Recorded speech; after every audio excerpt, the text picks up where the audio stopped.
కేవలం 7999K up to 10 kgs వరకు బరువు తగ్గి అధిక బరువు నుంచి వచ్చే ప్రధాన సమస్యలను దూరం చేసుకోండి. పుష్ప యాక్టర్స్ విదేశీ వేదికలపై స్పీచ్లు ఇచ్చి ట్రెండ్ అయితే శ్రీవల్లి మాత్రం వివాదాల్లో చిక్కుని 2 రోజులుగా కన్నడిగుల కోపానికి గురవుతోంది.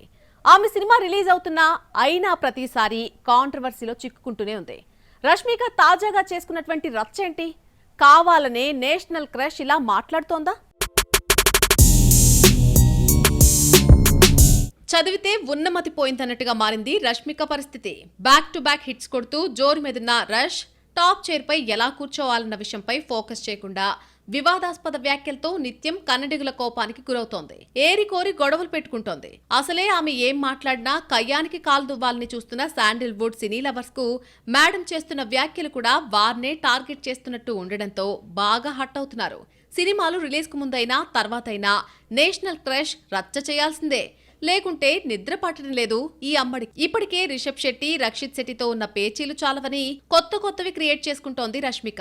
చావా విడుదల సమయంలో నేను హైదరాబాద్ నుండి వచ్చా అంటూ ప్రమోషన్ లో మాట్లాడడం పెద్ద రచ్చకే దారితీసింది. విరాజ్పేట, కొడుగు జిల్లా హైదరాబాద్ లో ఉందా?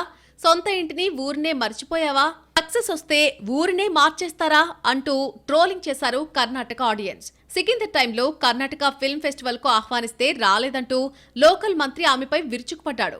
ఇక గొడవలు సద్దుమణిగాయలే అనుకుంటున్న టైంలో మళ్లీ టంగ్ స్లిప్ పై కన్నడిగుల కోపానికి గురైంది రష్మిక. కుబేర సక్సెస్ కొట్టిన రష్మిక మందన రీసెంట్లీ ఒక ఇంటర్వ్యూలో తాను కర్ణాటకలోని కొడవ కమ్యూనిటీ నుంచి వచ్చానని, ఇప్పటి వరకు ఈ ఇండస్ట్రీ నుంచి వచ్చిన ఏకైక నటిని నేనేనంటూ అతి చేసింది. ఇదిగో ఇలా ఆమె స్టేట్మెంట్ ఇచ్చిందో లేదో కన్నడ సోషల్ మీడియా బెటాలియన్ దిగిపోయింది. ఇక మేడం కు లెఫ్ట్ అండ్ రైట్ ఇచ్చేస్తోంది. సౌత్ ఒకప్పటి స్టార్ హీరోయిన్ ప్రేమ ఇదే కమ్యూనిటీకి చెందిన యాక్టర్ అని, హర్షిక పూనచ్చ, గుల్షన్ దేవయ్య, డైసీ బొప్పన్న ఉన్నారు అంటూ ఆమెకు పెద్ద లిస్టే ఇస్తున్నారు. మొత్తానికి తెలిసి చేస్తుందో తెలియక చేస్తుందో కానీ టార్గెట్ మాత్రం అయిపోతోంది. అయితే కన్నడిగులు ఏమన్నా సరే కామ్గానే ఉంటూ తన పని తాను చేసుకుని వెళ్లిపోతోంది రష్మిక.